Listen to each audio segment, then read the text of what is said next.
नमस्कार दोस्तों, आज मैं आपके लिए एक और नई कहानी लेकर आया हूँ। बहुत समय पहले की बात है। एक महाज्ञानी पंडित हिमालय की पहाड़ियों में कहीं रहता था। लोगों के बीच रहकर वह थक चुका था और अब ईश्वर भक्ति करते हुए एक सादा जीवन व्यतीत करना चाहता था। लेकिन उनकी प्रसिद्धि इतनी थी कि लोग दुर्गम पहाड़ियों और सकरे रास्तों और नदी झरनों को पार करके भी उनसे मिलना चाहते थे। उनका मानना था कि यह विद्वान उनकी हर समस्या का समाधान कर सकता है। इस बार कुछ लोग ढूंढते हुए उसकी कुटिया तक आ पहुंचे। पंडित जी ने उन्हें इंतजार करने के लिए कहा। 3 दिन बीत गए, अब और भी कई लोग वहां पहुंच गए।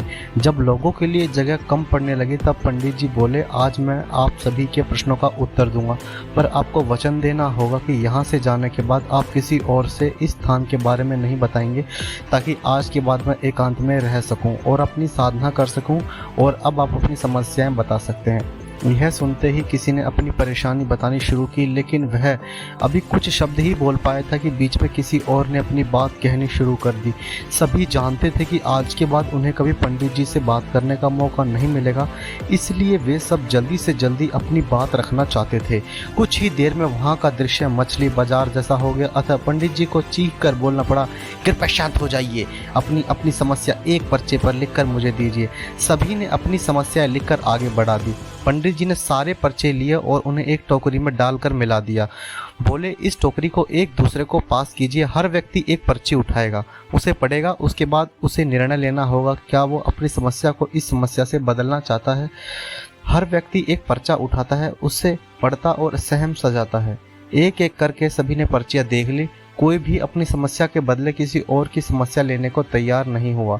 सबका यही सोचना था कि उनकी अपनी समस्या चाहे कितनी ही बड़ी क्यों ना हो, बाकी लोगों की समस्या जितनी गंभीर नहीं है। 2 घंटे बाद सभी अपनी अपनी पर्ची हाथ में लिए लौटने लगे। वे खुश थे कि उनकी समस्या उतनी बड़ी भी नहीं है जितनी कि वे सोचते थे। फ्रेंड्स, ऐसा कौन होगा जिसकी लाइफ में एक भी प्रॉब्लम ना हो? हम सभी के जीवन में समस्याएं हैं। कोई अपनी हेल्थ से परेशान है, कोई लैक ऑफ वेल्थ से। हमें इस बात को एक्सेप्ट करना चाहिए कि लाइफ तो छोटी बड़ी समस्याएं आती रहेंगी। ऐसे में दुख होकर उसी के बारे में सोचने से अच्छा है कि हम अपना ध्यान उसके निवारण में लगाएं। अगर उसका कोई सॉल्यूशन ही नहीं है तो प्रोडक्टिव चीज़ों पर फोकस करें। हमें लगता है सबसे बड़ी समस्या हमारी ही है, पर यकीन जानिए इस दुनिया में लोगों के पास इतनी बड़ी बड़ी प्रॉब्लम्स है कि हमारी तो उनके सामने कुछ भी नहीं है। इसलिए ईश्वर ने जो भी दिया है उसके लिए थैंकफुल रहिए और एक खुशहाल जीवन जीने का प्रयास करिए। धन्यवाद।